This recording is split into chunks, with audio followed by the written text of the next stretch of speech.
Salam jumpa. Perkenalkan, nama saya Stella. Saya dari Program Studi Kajian Gender, Sekolah Kajian Strategik dan Global, Universitas Indonesia. Di kesempatan kali ini, saya ingin membahas sebuah film. Di sini sudah ada posternya, berjudul Into the Blue, sebuah film dari Eropa Timur. Pembahasan ini dalam rangka pengambilan nilai dari mata kuliah Gerakan Sinema Eropa dan Kritik Film yang diampu oleh Ibu Heni Saptatia. Sedikit pembahasan tentang Eropa Timur, mengapa saya tertarik memilih film Eropa Timur, karena bisa dibilang negara-negara di Eropa sebelah timur ini tuh merupakan negara-negara yang agak terlambat nih perkembangannya dibanding negara-negara bagian lain, karena hingga tahun 1991 negara-negara di Eropa Timur ini tuh masih dikuasai oleh satu paham komunisme di bawah Uni Soviet. Nah, pasca Uni Soviet ini jatuh, barulah masing-masing negara di Eropa Timur ini mengembangkan jati dirinya, termasuk di bagian perfilman. Oleh karena itu, film-film di Eropa Timur itu menjadi menarik untuk ditonton, dinikmati, karena ada karakter masyarakat yang berbeda dari negara-negara Eropa yang lainnya, yang industri filmnya lebih maju, seperti Prancis, Italia, atau Inggris.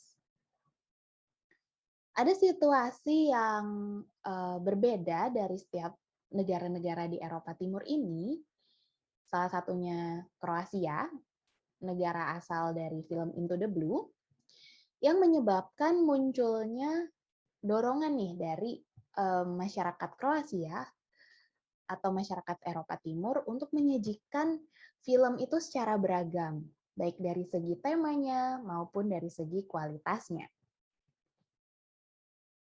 Nah, bicara tentang film Into the Blue, ini merupakan sebuah film pendek, kurang lebih durasinya hanya sekitar 22 menit, dan bisa ditonton secara gratis dan legal di YouTube, menyenangkan sekali. Film ini bercerita tentang persahabatan antara dua remaja perempuan, usia sekitar 13 sampai 15 tahun kurang lebih. Menarik ya, remaja awal. Nah, film ini bukan cerita tentang hewan laut atau kehidupan di bawah dasar laut, tapi lebih menyoroti bagaimana dinamika gejolak kehidupan seorang remaja perempuan yang bersama ibunya memutuskan untuk keluar dari rumah tangga yang bisa dibilang istilahnya zaman sekarang tuh toksik, penuh KDRT. Nah, di poster ini bisa kita lihat, ini adalah tokoh utamanya, namanya Julia. Julia ini digambarkan memiliki pergumulan, memiliki kebutuhan untuk terhubung dengan teman sebayanya, yaitu Anna.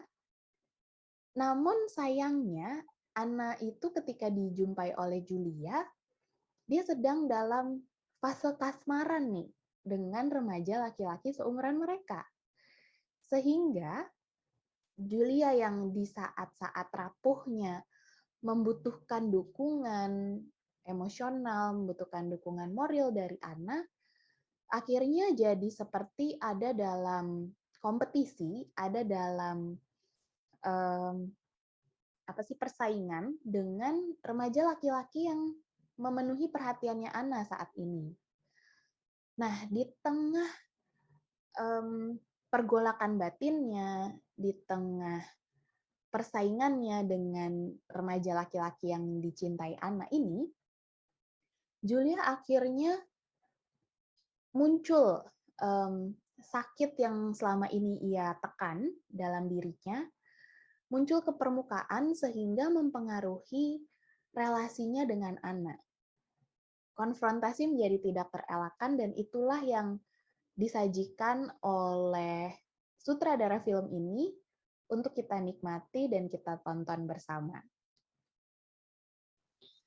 Nah, film pendek ini di tahun 2017, di tahun rilisnya, berhasil mendapatkan berbagai penghargaan dari banyak film festival di Eropa.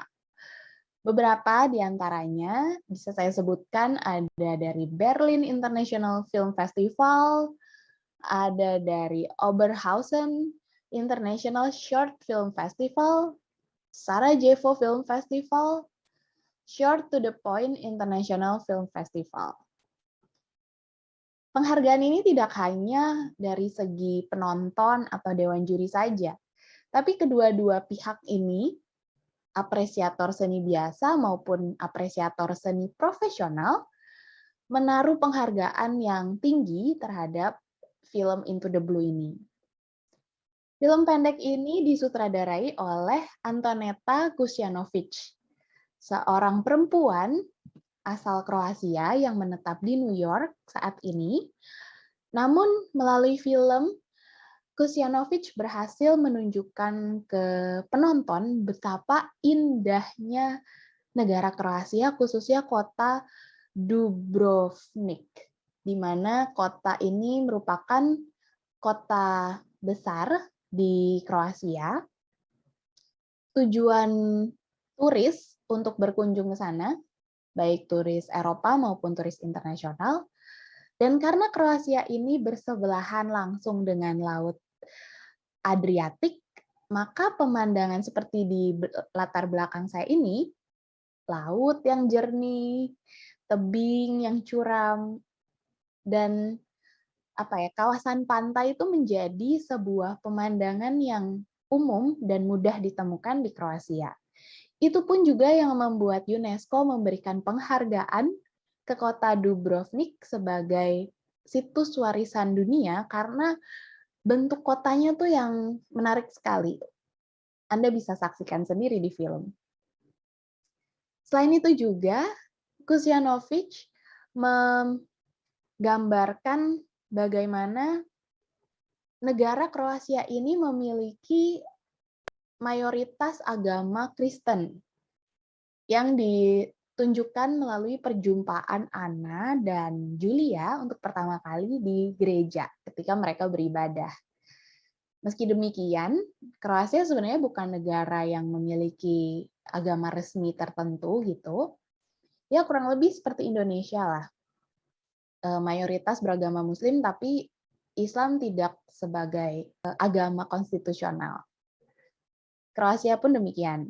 Jadi mayoritas penduduknya aja yang beragama Kristiani, namun secara negara Kroasia tidak memiliki agama tertentu. Film berdurasi 22 menit ini akan menjadi sayang sekali untuk dilewatkan karena Kusjanovic itu berhasil menggabungkan ya.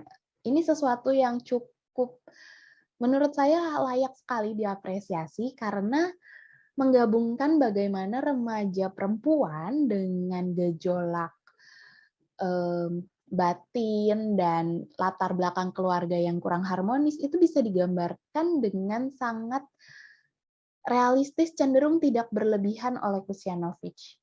Jadi bagaimana kita sebagai penonton bisa melihat, menilai bagaimana Julia ini menyukai tantangan, bagaimana Julia menyimpan segala perkara di dalam hatinya, itu melalui hal-hal yang tidak terkatakan secara langsung. Karena Julia pendiam, digambarkan sebagai karakter yang pendiam di dalam film ini. Di situ letak menariknya sajian Kusjanovic untuk para penonton, sehingga memang film ini layak sekali sih untuk dipertimbangkan Anda semua yang ingin menonton film Eropa Timur dan menikmati keindahan Kroasia. Tentu topik persahabatan, remaja perempuan, romantisme remaja, dan juga latar belakang keluarga broken, itu menjadi sesuatu topik yang menarik tersendiri karena jarang ya sutradara itu menaruh perhatian dalam isu ini. Sehingga keberadaan film Into the Blue saya kira menambah wacana bagaimana remaja perempuan dari keluarga yang kurang harmonis itu tampak adaptif gitu ya, tampak bisa berbaur dengan teman-temannya meskipun kita bisa melihat ada perbedaan dari cara Julia memilih kegiatan-kegiatan menantang atau dari bagaimana ia berinteraksi dengan reptil dalam film ini. Sekian yang dapat saya sampaikan mengenai film Into the Blue atau yang dalam bahasa aslinya berjudul U Plavet Nilo. Semoga bermanfaat bagi Anda semua, terutama dalam menambah wawasan, menambah pengetahuan seputar film Eropa Timur. Sampai jumpa.